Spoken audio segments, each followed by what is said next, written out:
Paano nga ba nangyayari na magiging magkabiyak ang dalawang taong individuals? Paano mamumuhay bilang magkabiyak?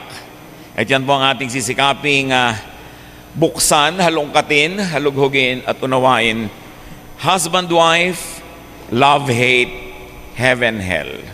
Why oh why, inay? Bakit nga ba ganyan ang buhay ng mag-asawa? What could be wrong every now and then with being husband and wife? At ano ang dapat nating pagsikapan para yan ay maiwasang paulit-ulit? Ama naming Diyos, salamat sapagkat kayo ang nagbubuklod sa aming lahat, magkakapatid, mag-asawa, magkakaibigan. Kayo ang common denominator namin. Patuloy niyo po kami, Panginoong, hubugin para yung magandang kalooban niyo maganap sa buhay namin. Sa pagtitipong ito, sa sandaling ito, pakalinisin niyo po kami. Patawarin niyo kami sa aming mga pagkukulang, mga kasalanan namin na inyong hugasan ng dugo ng iyong anak na si Jesus. Nais naming lumapit sa inyo, Panginoon, na malinis. Hindi dahil kaya naming linisin ang sarili namin, kundi dahil alam namin, Panginoon, sa pagpapatawad niyo kami nagiging buo muli, nalilinis kami ng dugo ng iyong anak na si Jesus. We take that forgiveness, O God, as we seek your blessing, as we ask you to be our speaker. Kayo po ang mangaral. Turuan niyo kami, buksan niyo aming isip para lumawak ang pag-unawa namin at yung mas paganda ng pagandang buhay magaganap sa buhay naming lahat, lalo sa mga mag-asawang narito ngayon. Panginoon, mangusap kayong may kapangyarihan. Love us, continue to make us enjoy your love. Protect us from all harm, even our loved ones who are not with us right now. May your peace reign in our hearts and may your wisdom be our light right now. Father, we thank you in the name of your Son, Jesus. Amen. Palakpakan nyo nga ang mga ka-table nyo for being here.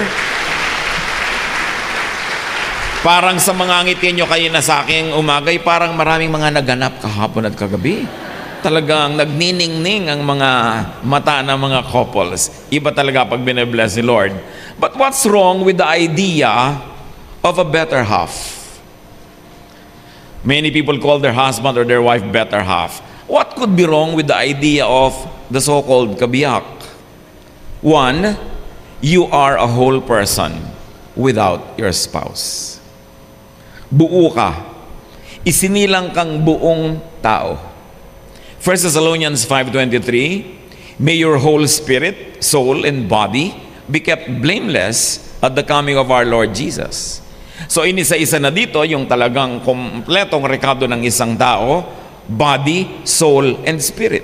At ikaw yun. You are whole even before you met your spouse. Genesis 2:7, then the Lord God formed a man from the dust of the ground and breathed into his nostrils the breath of life, and the man became a living being. So buhay ka na, living being, noon pa man. Your spirit, body, and soul from God make you a complete person. Para isipin mong kalahati ka lang at hindi ka nabubuo hanggang hindi ka nagkakaroon ng kabiyak is an illusion. It's a lie. 1 Corinthians 15:45, as it is written, the first man, the first Adam became a living being, the last Adam a life-giving spirit. So si Adan pa lang, buo na siya noon. At yung pangalawa daw Adan, yung huling Adan, si Jesus, siya naman yung nagbigay nung spiritong nawala.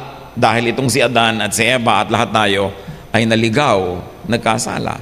So life and life-giving spirit, galing sa Diyos Ama at galing sa Diyos Anak. So the dead in spirit will live again and will have life again in Christ. So what do you do as an important step in spicing up your married life and in appreciating your spouse?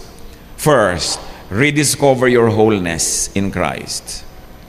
In Christ's life-giving power and the so-called living water. Matatandaan ninyo, meron noong babae sa may balon na nakatagpo ng Panginoon at matapos ang kanilang mahabang usapan, sabi ni Lord, kung kilala mo lang kung sinong kaharap mo ngayon, hihingi ka sana at ang ibibigay ko sa iyo yung living water. The life-giving water. At hindi ka na mauuhaw pa kailanman. Alam natin na hindi H2O o talagang literal water ang tinutukoy ng Panginoon. Sabi niya, itong tubig na ibibigay ko, magbubukal mula sa iyong kalooban. Hindi ka na kailangan pumunta sa mga balon, pumunta sa mga poso, humanap ng kung saan saang source. Kasi sa iyo mismong kalooban magmumula ito. At hindi ka lang mapupuno, aapaw ka pa. So, one of the ministries of the Lord Jesus is to give satisfaction and wholeness from within.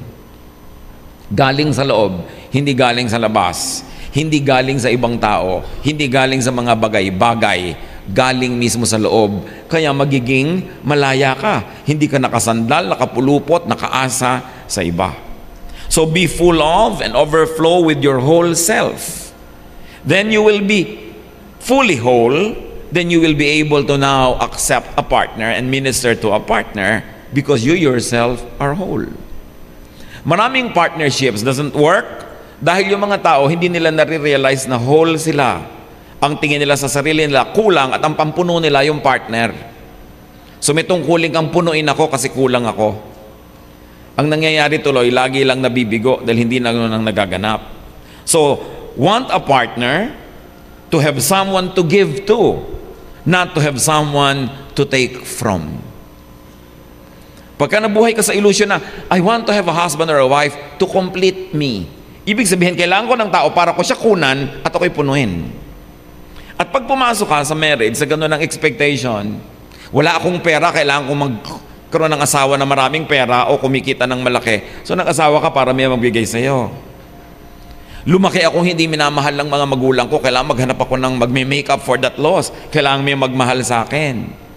Lugi ako noon, ang hirap-hirap ko, kawawa ako, api-api. Kailangan ngayong may tumangkilik sa akin. Papasok ang tao sa pag-aasawa na ang inaasahan makahuthot mula sa kapwa at mapuno ang sarili niya, kaya you are, what?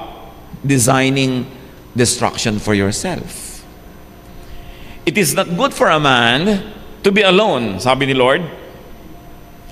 Ibig sabihin, one of the many beautiful meanings, it's not good for a man who is whole, who is full of love, to be alone with no one to give it to. Hindi ibig sabihin that this man is lonely, kailangan may magpasaya sa kanya. This man is insufficient, kailangan may pumuno sa kanya. But because Adam was whole and full, sayang naman kung wala siyang mahalin. Sayang naman kung walang maging object yung kanyang perfect creation. Hindi yung sayang naman walang source of love, so bigyan. Jesus is the Spirit, the living water, flowing from within. Sa Kanya tayo kukuha ng kulang. Sa Kanya tayo kukuha ng love, ng understanding, ng support, ng kaliwanagan, ng pagmamahal, na walang patakarang pagtanggap. Kay Jesus yun. Pag hinanap mo yun sa iba, mabibigo ka. Kaya maraming mag-asawa, bigo. Sabi niya, yung ine-expect ko, hindi nangyari. Diba? Akala mo magiging inspirasyon ang buhay mo, yung palalagim pagkatapos ng mga 3 buwan. Kaya, kasi pumapasok ng hindi naiintindihan ang sarili, hindi naiintindihan kung bakit siya nag-aasawa. What is a lie? What is an illusion? What are the demons that plague our lives? Yung I am incomplete, therefore you complete me. I am a missing rib, find me. Or, I have a missing rib, where are you? Sabi daw nila, a man doesn't find completion until he finds his missing rib. That's hogwash. Drama. Dahil talaga ba, pag nagkaroon ka talaga ng asawa, magkakaroon ka ng completion? Ang dami-dami naghihiwalay, nagkakagalit, o kaya pinagtitiisan na lang yung kasal nila, alang-alang sa mga bata. So, yung expectation mo na pupunuin ka ng ibang tao must be corrected. Cast out your demons so you could be whole, healthy, and autonomous. Sa Mark 16:9, Jesus had forced 7 demons out of Mary Magdalene. Maaari ang literal reading nito, talagang mga 7 demonyo pinalayas, masamang espiritu lumayas ka sa kanyang katawan. Pwede yon. Pero meron ding pwedeng malalim na reading yan. Demons that plague the life of this woman. Attitude, emotional wounds, illusions, expectations, search for completion, trying to look for it from other people and other things. At nung natanggap siya ng Panginoon, siya'y minahal, naturuan, na-realize niyang ang Panginoon ang kailangan niya, napalayas yung mga demonyo sa buhay niya. At dahil doon siya'y sumaya at hindi na humiwalay sa Panginoon, sumama na katulad ng napakarami mga followers. Because sabi nga ng Panginoon doon sa babae sa balon, the living water will come from within. In marriage, you are the other half, not of a person, but of a partnership. Kabiyak ka pa rin. Pero hindi nung tao. Kasi buo siyang tao. Kabiyak ka ng partnership na ito. Ng korporasyon na ito. Ng relationship na ito. Ng physical, social, and legal union. Kabiyak hindi ng isang tao dahil buo siya at buko ka rin bago kayo pinakasal. Kabiyak kundi isang partnership. Layunin. Kabiyak ka ng adhikain. Kaibiyak ka ng isang entity, isang goal. Pareho kayo ng goal. Pareho kayo ng gustong marating. Pareho kayo ng gustong mangyari sa inyong mga buhay. Kaya napakaganda pa ng isang tawag sa mag-asawa, kaisang dibdib. Dibdib being a symbol of the puso. Layunin, mithiin, gustuhing mangyari sa buhay. Kaya kayo magkaisang dibdib, magkabiyak kayo sa pangarap, magkabiyak kayo sa mga layunin at gustuhin sa buhay, magkabiyak kayo sa ministry, sa paglilingkod sa Diyos. Yun ang magkabiyak. Dalawang taong parehong buo, nagsasama, nagiging other half of a goal, of an entity, of a partnership that is meant to be exclusive. Matthew 19:5-6. A man will leave his father and mother and be united to his wife, and the two will become one flesh. So they are no longer two, but one flesh. One flesh suggests sexual exclusiveness, not loss of individuality, uniqueness, and personhood just because you got married. It's about partnership in enterprise, sealed by a commitment to sexual union and sexual exclusiveness. And that symbolizes and cements the oneness. So yung pagiging magkabiyak kayo dapat in spirit, sa layunin, sa kagustuhan, sa pangarap, talagang magkatuwang kayo. Pero hindi pwedeng kabiyak siya ng personality ko, yung wala sa akin nilalagay niya. Insecure ako, kailangan mapasecure niya ako.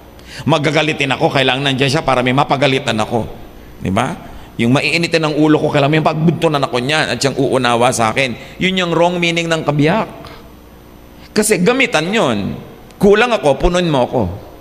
Tapos, ang dami kong sobra ng ugali ko, kulang ka, itatambak ko sa'yo para mapuno ka at ako ang pumuno sa'yo. Therefore, hindi ka puno, pupunuin kita ng sarili ko. Tuwing gusto nyong baguhin ang inyong partner, ang presumption nyo, kulang siya, ako sobra sa mga magaganda ko mga qualities, itatambak ko sa kanya para siya mapuno. Gusto ko laging maayos ang kama, malinis na malinis, siya magusot, mali siya, kailangan maging maayos din siya, ililipat ko sa kanya yung ugali ko, kailangan siya maging buo, ako ang bubuo sa kanya. You see, ang tao nagiging parang filling the blanks. Ayaw niya ng ganitong pagkain, kailangan itong kainin niya kasi itong gusto ko. Mali kasi yung gusto niya, yung gusto ko tama. Ayaw niyang manood ng ganitong pelikula, kailangan samahan niya ako kasi ito naman talaga maganda, wala siyang choice at saka wala siyang taste. So ginajudge mo ang iyong partner kasi hindi mo siya tinitingnan na buo. Naghahanap ka ng mga sa tingin mo cracks, spaces at doon mo isasaksak yung sarili mo para siya maging kamukha mo. That is not oneness. That is not marriage. That's the best way para kayo magkainisan at maghiwalay. You cannot and should not find completion through another person. Kahit asawa mo yon, kahit magulang mo yon, kasi nilikha ka ng Diyos buo. Paghanap ka ng hanap sa iba, para sinabi mong kulang ka. Kaya maraming mga babae, sabi nila, pagka lumaki na hindi mahal ng tatay, o wala yung tatay lagi, ang nagiging mga nobyo, mga mukhang tatay. Mga parang tatay, naghahanap daw ng tatay figure. Sa palagay nyo ba, napapabuti yung mga ganitong babae? Di ba't palipat-lipat sa ilan ng tatay, ilang papa, ilang daddy, kulang pa rin? Bakit? Hinahanap niyo yung wala sa kanya sa ibang tao. Samantalang nasa loob niya yon, at ang ministry ng Panginoon, gisingin ka, yugyugin kang sabihin, hindi ka kulang. It's a lie. Nandito ako, pwede kitang punuin, sa akin ka lang umasa, mapupuno ka. Yung paghanap-hanap ng mga nawala sa aking buhay, kailangan hanapin ko sa partner, nabibigo lang naman yon. Ang nagiging ending, papalit-palit, palipat-lipat. Katulad ng woman at the well. Nung sinabi niya sa Panginoon, ibigay niyo nga po sa akin yung tubig na yan para hindi na ako mauhaw muli. Ano sabi ni Lord?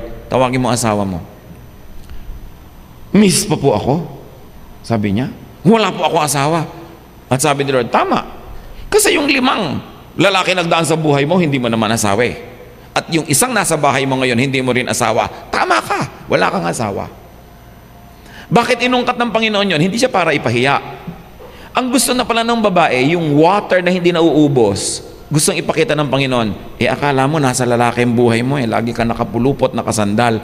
Kaya tamo, ubos din ang ubos? Hindi yan. Gusto mo talaga ng living water? Alamin mo muna na hindi mo makukuha yan sa iba. Sa akin lang. Kaya inungkat. Hindi pwedeng hanapin mo ang kabuuan mo sa iba. Why not? And what are these 5 steps? Trouble? Lalo sa mag-asawa, you will needlessly strain your spouse and yourself. Pag hinahanap mo na mabuo ka through that person, papagurin mo siya sobra. Gustong-gusto mo na aalala lagi ang anniversary kasi maalalahanin ka. So kailangan maalala rin niya. Pag hindi, Giyera Mundial, World War III. Naaalala ko, ba't di mo naaalala? Malungkot ako, dapat naaalala mo yan kasi gusto ko yan. You see, naalala mo pala, di paalalahan mo siya. Hindi masaya yung mga babae sa sinasabi ko, no? Kasi gusto nyo talagang alala. Kasi gusto nyo maging babae yung asawa nyo eh. Hindi talaga maaalahanin sa ganun. Ngayon, mainam kung maalalahanin o kaya mag-adjust para sa kagustuhan nyo. Pero sa pag-adjust, siyang mag-adjust. Huwag nyong i-expect. Kasi mabibigo lang kayo, magdagalit kayo, hindi nyo man ipahiwatig yan, nagtatampo kayo doon sa loob. Yung matabangan sinigang, malamigang kape, di ba? Dahil may tampo kayo eh. Pagkasisiping na siya, pagod ako. Oh. Kasi hindi naalala yung birthday nyo, hindi naalala yung anniversary. Tampo-tampo ka, tampo ng tampo. Alam nyo yung tampo ng tampo, isa lang sinasabi niyan, kulang ako, ba't di mo ako pinuno? Kaya lalaki, kaya babae yung nagtatampo. Hindi naman ito lisensya para sa mga lalaki na wala nang maalala, no? Pero dahil lang unawain mo yung partner mo, buo yan no, na pangasawa mo. Huwag mong ibahin. Mabibigo ka. At pag nabigo ka, may inis ka. You will fail and be frustrated. Hindi nangyayari yung babaguhin siya ng aking pag-ibig. Walang ganon. Sa sine lang yon. Pag nagpakasal ka, ang goal mo, baguhin siya, magtayo ka ng bahay ampunan. Magtayo ka ng charity work. Pero yung mag-aasawa ka, tatanggapin mo siya na buo. Warts and all. Para kayo magtagal. And then, syempre, mabibigo ka. Kasi hindi nangyayari yung gusto mo. You will foolishly blame your spouse. Ba't di ka masaya? Kasi siya, hindi ko naalala. Ba't di ka masaya? Kasi siya, ganun. Kasi siya, ganun. Babae at lalaki, ganyan yon. Hinga ng hinga sa mga kaibigan, sa mga kamag-anak. Lumalaki tuloy yung gulo, nagkakaroon ng kampi-kampihan.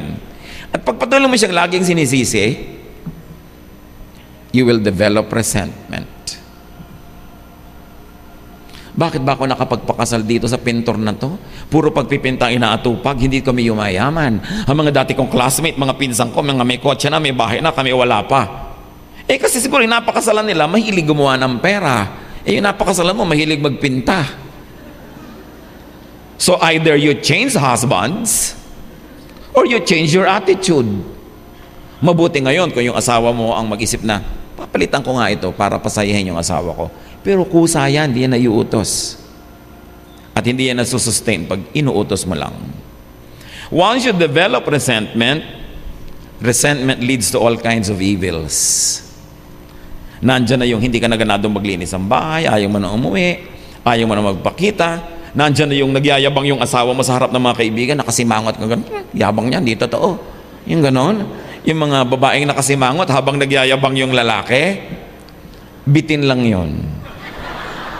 Sa totoo lang.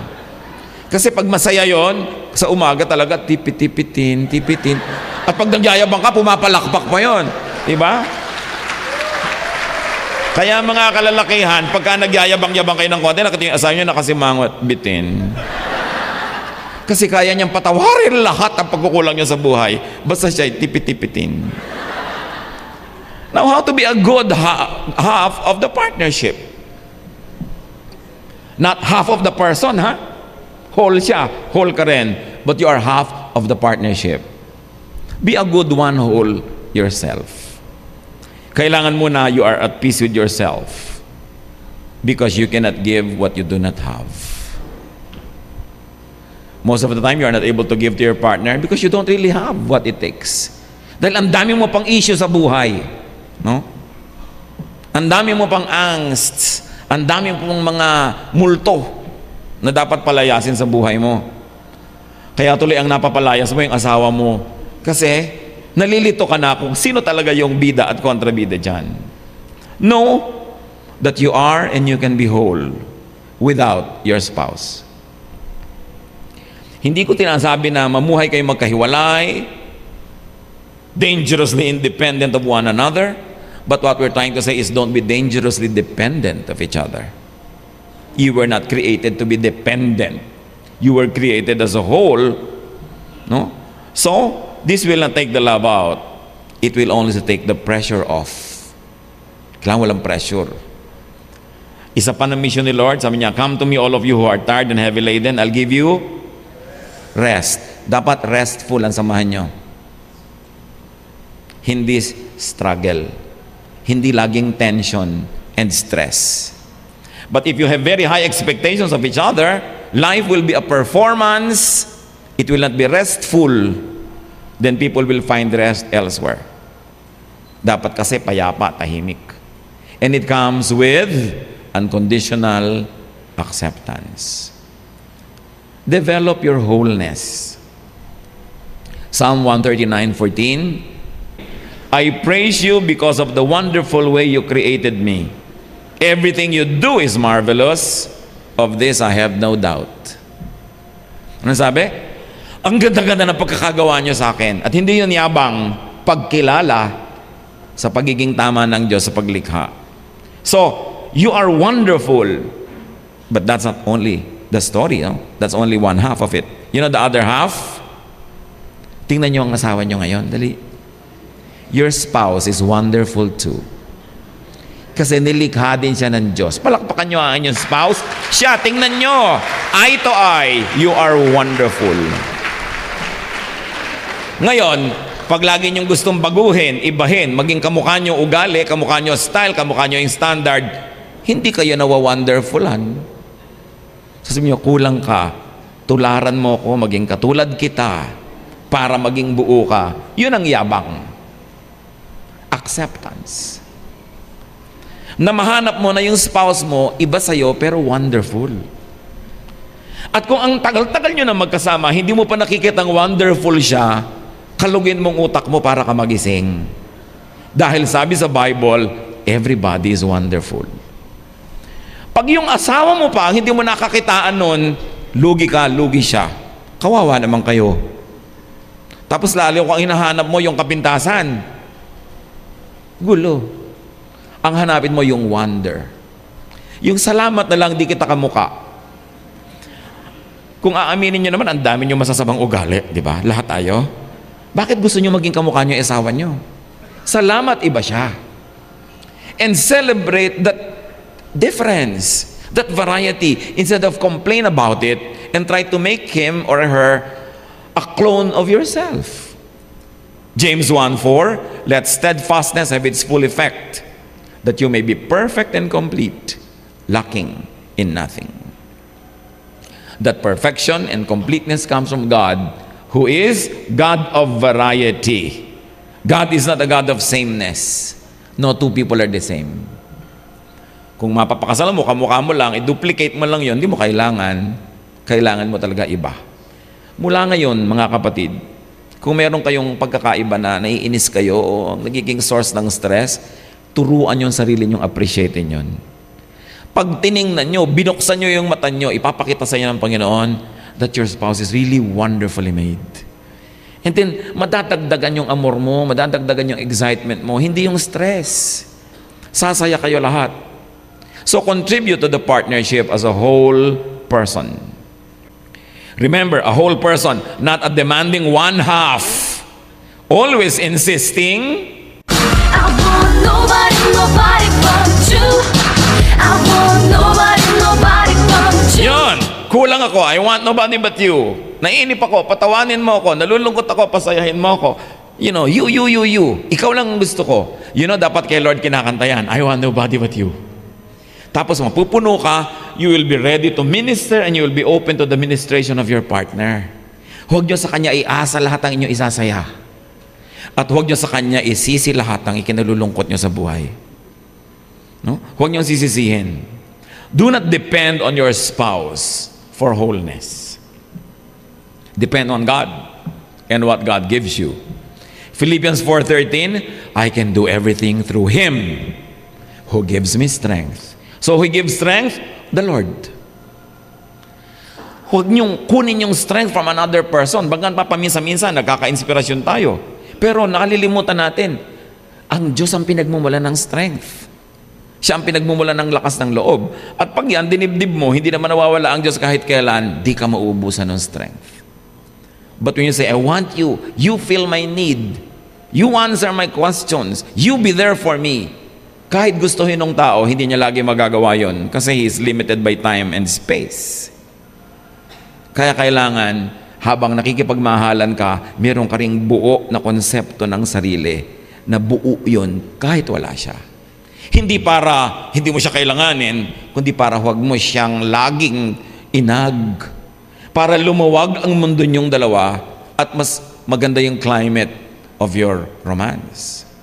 Therefore, do not be addicted to your spouse.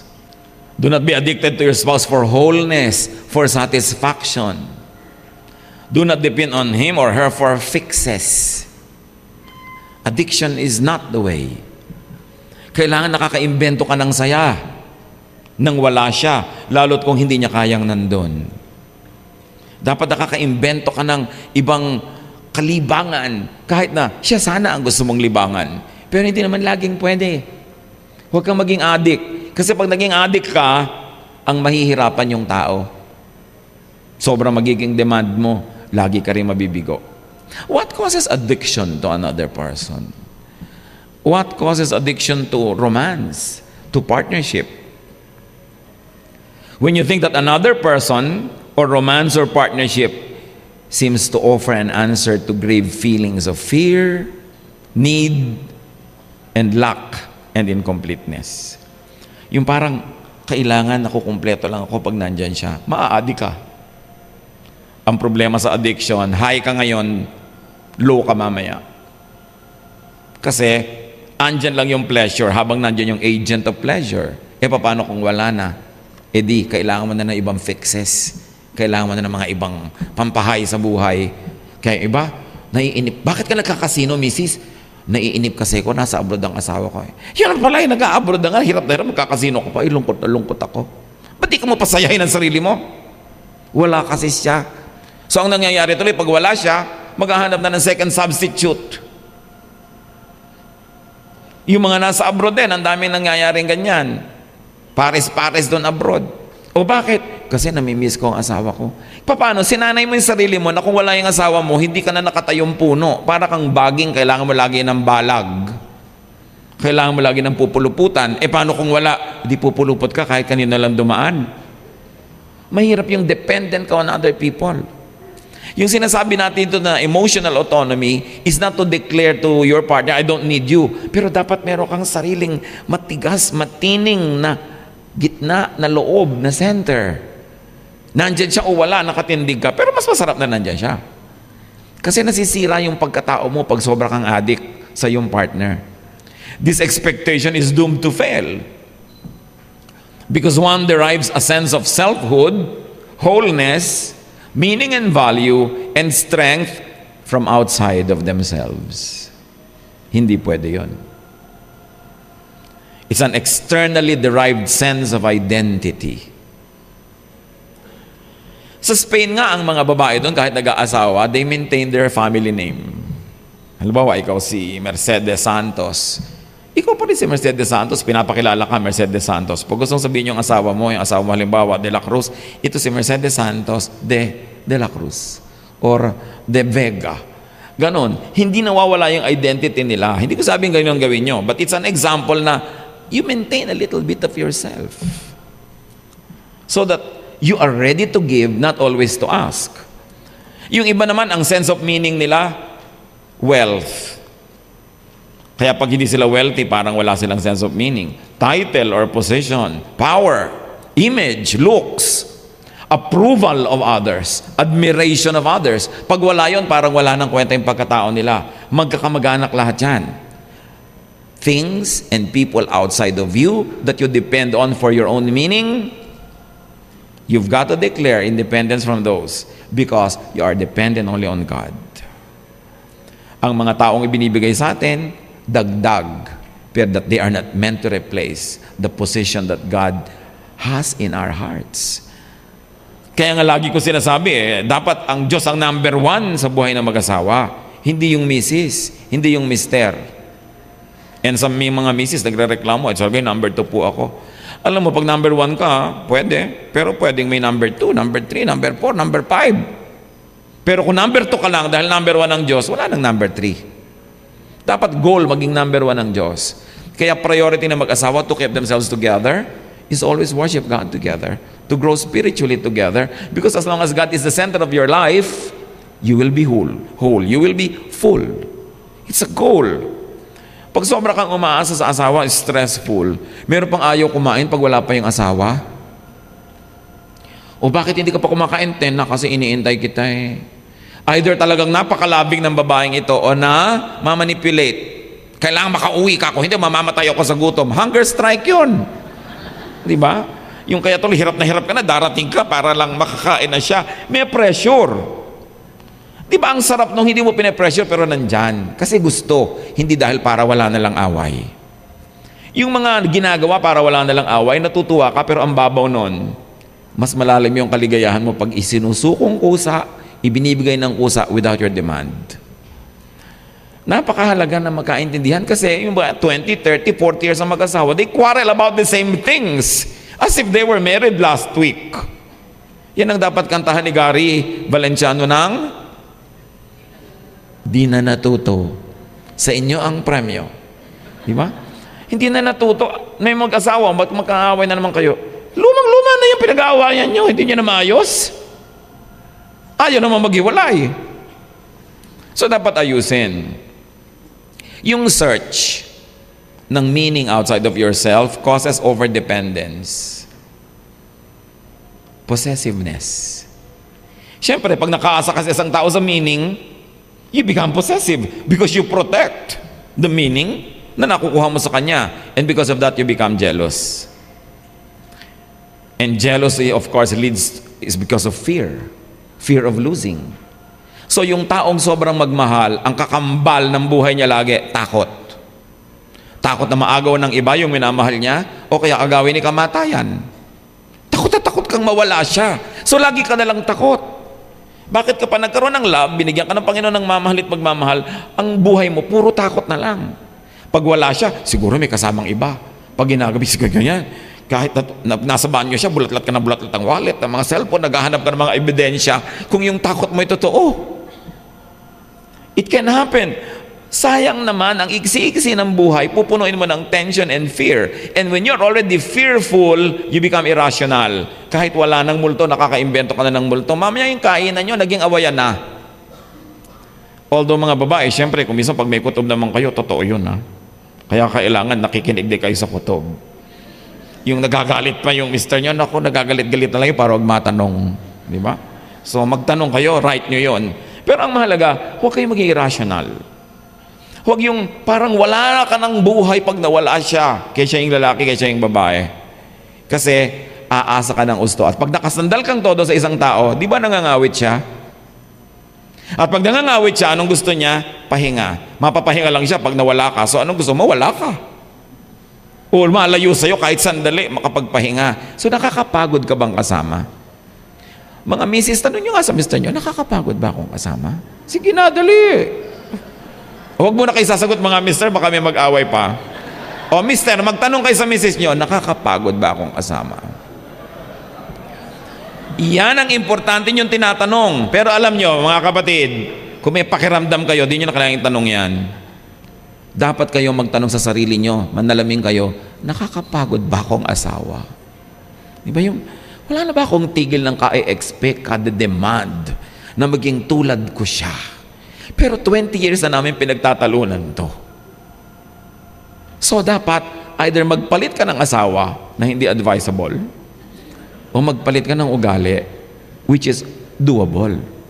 Magpalit ka ng mga expectation, but you won't want to live all your life until your dying day quarreling about the same things. Dapat maiba. Pagka ang tao nagkaroon na ng irrationality, violence is not far behind. Kaya dumadating na yung nagsasapukan, nagbabatuhan na ng mga cellphone, ba? Hampasan ng sandok. At pag namamalansya yung asawa mo, huwag mong aawayin. Diba? Kaya maraming may mga paso. Frustration, dissatisfaction, disillusion. Yung ba sabihin, ba't ba ako nakapag-asawa pa? Tama si nanay. Kasi nagkaka-disillusion. Why? May expectation ka kasi, tas hindi yun nami-meet. Then there's a sense of failure and betrayal and vexation. The better half becomes the bitter half. Heaven becomes hell. Love becomes non-love, or worse, hatred. It is so easy to hate the one you used to love. Pagkamali ang pakulugan mo sa love, that you are in my life to make me feel good, to fulfill my dreams, to meet my expectations. Pag ganyan na dinaman nyo, you are headed for disaster. Kasi ang pag-aasawa, kung hindi nyo pa nalaman bago kayo ikasal noon, ay alamin nyo ngayon, ito'y isang walang patakarang pagtanggap. Sige nga, sabihin nyo nga sa asawa nyo, magpalitan kayo, tinatanggap kita na walang patakaran kahit starting today. Sige nga, kausapin nyo nga. Huwag kayong corny, sumunod kayo sa instruction, sabihin nyo yan. Ha? Pero kailangan holding hands. Look into each other's eyes and say, tinatanggap kita kahit ngayon pa lang nang walang patakaran. Huwag kayong tumawa-tawa dyan, gawin nyo. Yung iba sa inyo, nahihiya lang kayo, yung pong gawin eh. Kahit baduy, gawin nyo. Kasi, ba't pa kayo nag-asawa kung di nyo tatanggapin? Diba? Ngayon, kung gusto nyo na mawala, itulak nyo na dyan sa bangin. May bangin dito eh. Kaya tayo dito nag-retreat. Alam nyo ba nasa ilalim ng bangin dyan? Libingan. Ngayon, kung hindi nyo itutulak at ililibing, iuwi nyo uli, pero tanggap nyo na buong buo.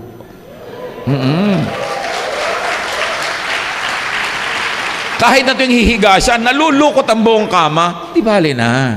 Di ba? Hayaan mo nang malukot. No? Ang masama yung relasyon yung lukot. Kahit makakalimutin sa ganito at ganon. Yung mga babae naman, siyempre, ang daming mga mamunting maliliit na bagay, laging hinihingi. Ibigay nyo na para tahimik ang mundo. Kaya nyo naman eh. Di ba? Yung ibang mga lalaki din eh, may pride pa, ayaw pa daw, di ba? Gandahan ng pamamalansya. Gandahan nyo ng pamamalansya nyo para masyahan ang mga misis ninyo. Yung iba, akala mo noon, babawasan ng pagkalalaki pag binagbibigyan yung asawa. No, mas nagbibigay kayo, mas tumitimbang yung kahulugan na kayo talaga yung padre de pamilya. But don't be over-dependent. Dependence brings about addiction. And the cycle will just keep repeating. What are the deeper reasons for addiction? At ito, addiction sa tao, addiction sa bagay, addiction sa drugs, sa mga bisyo. People become addicts because they derive their identity from a bruised, wounded, deprived past, from a nagging need and want. Nagiging addict ang mga tao pag meron silang victim mentality. I was a victim. Marami kong kulang nung araw, kailangan punuin mo yan ngayon. Then, ma-addict ka doon sa nagbibigay sa iyo nung pleasure na yon. At pag na-addict ka na, sasakalin mo na siya, dadaganan mo na, pipilitin mo na, pupuluputan mo na hanggang kumulagpo siya dahil na sasakal na siya. Kaya it doesn't work eh. This state is a living, present hell that people need to be saved from. You are not your past. You are your present. So huwag nyo nang dalin sa today lahat ng mga hinagpis, lungkot, galit nyo sa mundo nung araw. Kasi ang tendency, ang gagantihan nyo, yung katabi nyo. Yung kapartner nyo, na walang kamuang-muang sa mga nangyari sa inyo nung araw, tapos siyang gagantihan. No. Kaya ang itinuturo sa atin ng Biblia, forgive. Lahat ng mga atraso sa inang nakaraan, patawarin mo na. Huwag mo nang bitbitin hanggang ngayon, kasi pag ang dami mong dala, yung asawa mo, mapipilitan kang tuwangan at tulungan, pati siya mapapagod. Dapat bitawan yung mga emotional baggage. Yung mga galit mo nung araw sa nanay mo, sa tiya mo, sa stepfather mo, stepmother mo, sa kapitbahay niyong masungit, sa tita mong nangungurot, lahat yan, huwag mong iganti sa iyong asawa. And don't say, I'm a victim, I'm a patient, you have to be the nurse. Kasi sobrang demand yun. Kaya kasama ng wholesome na pagsasama, forget the past. Forgive everybody in the past. Clean slate. Then magaan ang dugo mo, magaan ang buhay mo, magaan kang kasama. Gaganda ang inyong relasyon. Yung iba naman, kaya ganyan ang ugali. Sabihin, kasi nung araw, ganito yan eh. Lagi na lang ba yun? Minsan lang nangyari sa inyong buhay nung araw yun. Habang buhay nyo na bang uungkat-ungkatin, aalalahanin, parang nagre-replay, then ang effect pa ulit-ulit. At eto nga yung lugi dyan eh. Yung asawa nyo na pagbubuntonan ng lahat. Hindi naman siyang gumawa. So, forget the past. Forgive people. And also, don't think too much about the future. Utos din niya ni Lord, ha? Sabi niya, don't be anxious about tomorrow. Tomorrow will be anxious for itself. The day's trouble will have its own solutions. The blessings for today is enough for the needs of today. Kaya marami rin mag-asawa nag-aaway kasi laging concern nyo isa about the future. Oh, wala pa tayong savings, wala pa tayong ganun, wala pa tayong... Kailangan mo na ba ngayon? Hindi pa. Huwag ka maawayan ngayon. Hindi pa pala kailangan eh. Ang totoo, kung nabubuhay tayo mga kapatid sa yung today, ayan, ngayon, anong oras na? Tingnan nyo, anong oras, anong minuto? Ano pa talaga ang problema nyo? Wala naman, di ba? Dumadami yung problema pag iniisip nyo yung nakaraan, naaalala nyo yung mga galit nyo, o kaya yung future, naiisip nyo yung mga fears ninyo, mga worries. Paano kaya tayo mamamatay?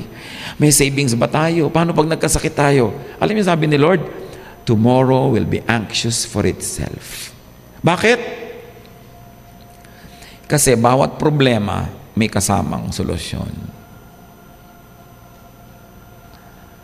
Bawat north may south, bawat west may east.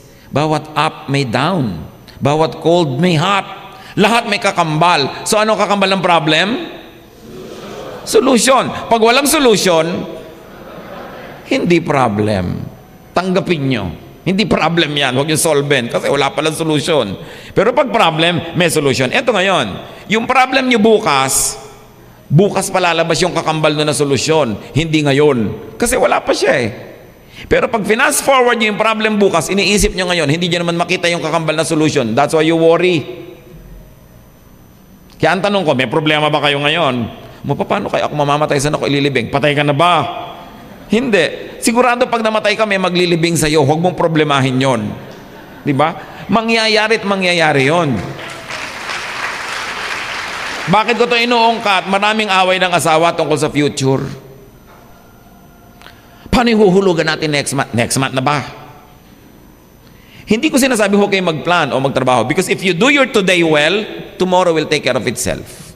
Just do your work well now. Just live well now. Huwag mo fast forward yung mga problema, tinatambak mo sa asawa mo. Meron pa, pag nag-asawa ko, namatay ako, mag-aasawa uli. Pati ba naman yung sinasakop nyo pa? Hihilahin kong paa mo pagka nag-asawa ka. Sasama ako sa honeymoon. You know? Pagka ganun kayo, anong inaasam nyo na katahimikan sa buhay na ito? Live for today. Do it well. Tomorrow will take care of itself. And not only that, God will be there tomorrow. So, huwag nyo nang pag-aawayan at uungkatin yung tapos na. Pwede ba? Magsumpaan kayo ngayon. Sige. Yung tapos na, wala nang ungkatan. Dali, hindi ako tutuloy pag hindi kayo nagsusumpaan na ganyan. At dibdibin nyo, ha? In your own words. At siyempre, alam nyo kung anong tinutukoy nyo na nakaraan, ha? Kanya-kanyang nakaraan yan eh. So, dapat sabi mo, wala nang ungkatan. Sige nga, I'll give you some time. Say it. Huwag, teka, magkali naman tayo. Huwag niyo sabihin, huwag mo na uungkatin yung ako, ha? Ikaw sabi mo, ako hindi na uungkat. Yun yun, ha? O sige. Hindi utos ito. Volunteer. Walang ungkatan. Go.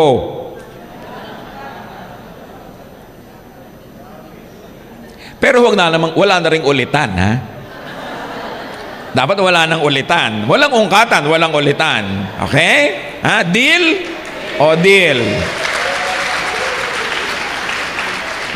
Pag hindi naman, sayang naman yung katatayo ko dito, gininaw na ako, tapos yung pala, wala rin effect sa inyo yan. Kailangan walang ungkatan, walang ulitan. Diba? Tapos ito, so hindi nyo na pag-aawayan yung nakaraan, di ba? Ha? Promise? Huwag nyo rin pag-aawayan yung future dahil wala pa. Pag dumating na lang doon, tapos saan yung problema, hindi na doon, tapos doon kayo mag-aaway. Pero wala pa ngayon, huwag nyo pag-aawayan yung future. O sige, magsumpaan kayo, dali. Walang pag-aawayan na future. So ngayon, tatanungin ko kayo, right now, while you're seated together, meron ba kayong problema?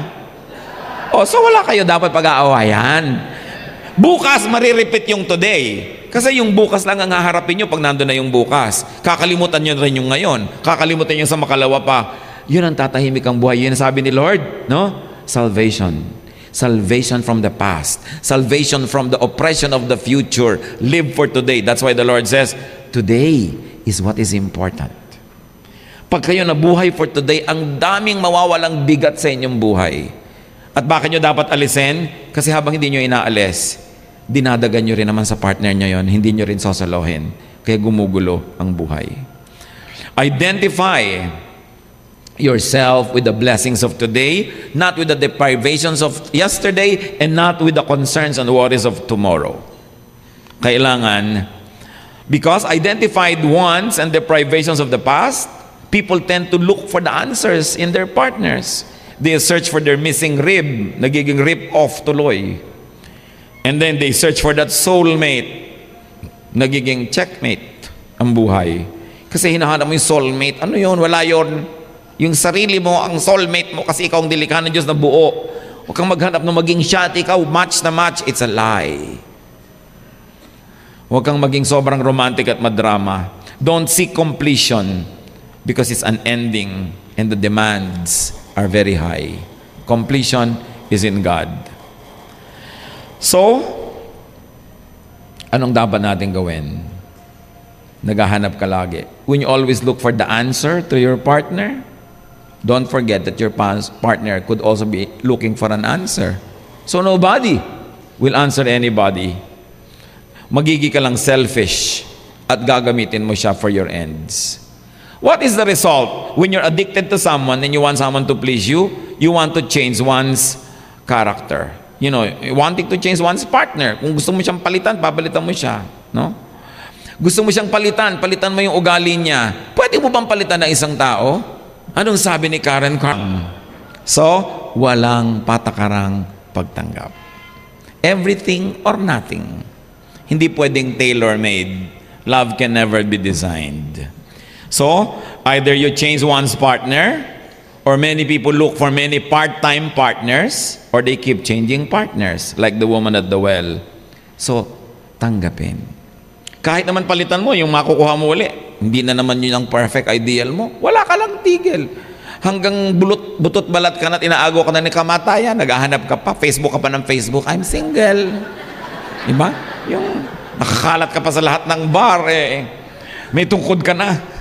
So kailangan, yan na yan. Kung ano binigay na sa inyo ng Lord, yan na. Di ba? Yan na yan. Sabihin mo, ikaw na talaga. Dapat.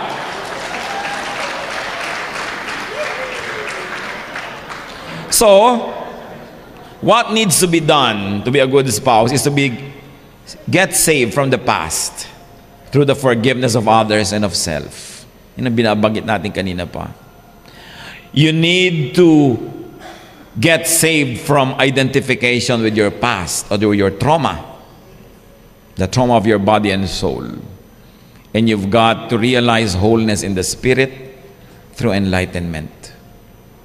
Pag puno ka ng Diyos, puno ka ng Espiritu, punong-puno ka ng pagpapatawad, punong-puno ka ng pagbibigay, hindi pag-e-expect, hindi selfish cravings. So accept your spouse unconditionally. As a person, as an identity, not as a filler. Hindi siya filler ng mga blanks mo. Siya ay buong tao. Not as someone incomplete, natatambakan mo ng mga excess baggage mo at pupunuin mo siya ng sarili mong karakter. Siya ay unique. Colossians 3:18-19. Wives, submit yourselves to your husbands as is fitting in the Lord. Husbands, love your wives and do not be harsh with them. Akala ng mga wives, ang bigat na pinunuro sa kanila, submit. Mas mabigat sa husband, love. Pero pareho yan, isa lang ang premise. Acceptance. Because you cannot submit to someone you don't accept. The reason why some of you cannot submit your husband, you don't accept your husband. Paano ko magsasubmit? Mas matalino ako sa kanya. Paano ko magsasubmit? Mas maganda ang diskarte ko. So hindi mo ina-accept siya. Yung mga iba namang husbands, kaya nagkakaproblema with the wives, you don't love. Love. Ang laki ng hinihingi sa mga kalalakihan to love. Because you can submit without loving. Di ba? But when you truly love, you also submit. So, mas malaki ang pananagutan ng lalaki to make it going and to keep it going. Do not make your spouse another you. Do not make your spouse a projection of your ideals, an executor of your illusions, a filler of your empty cracks. Kasi, hindi ka naman talaga empty. At paano mo siya gagawing filler? Buo rin siya, hindi naman siya pira-piraso. So, kailangan buong pagtanggap. When you don't accept your spouse fully, you would only become judgmental. You know why some of you become judgmental of your own spouse? Because you don't accept the person. And when you're judgmental, you become unhappy. When you're unhappy, you become demanding and complaining. And you also provoke your spouse to be the same. A vicious cycle begins. Everybody loses. Kaya sabi sa Ephesians 5:21, submit to one another. Hindi lang yung wife nagsasubmit sa husband. Husband din submit to wife. Submit to one another out of reverence for Christ. In other words, yung submission, hindi naman pagsuko, bigayan. Pagbibigay. So nagbibigay ka kung kaya mo ngayon, marami kang powers ngayon, ikaw ay magbigay.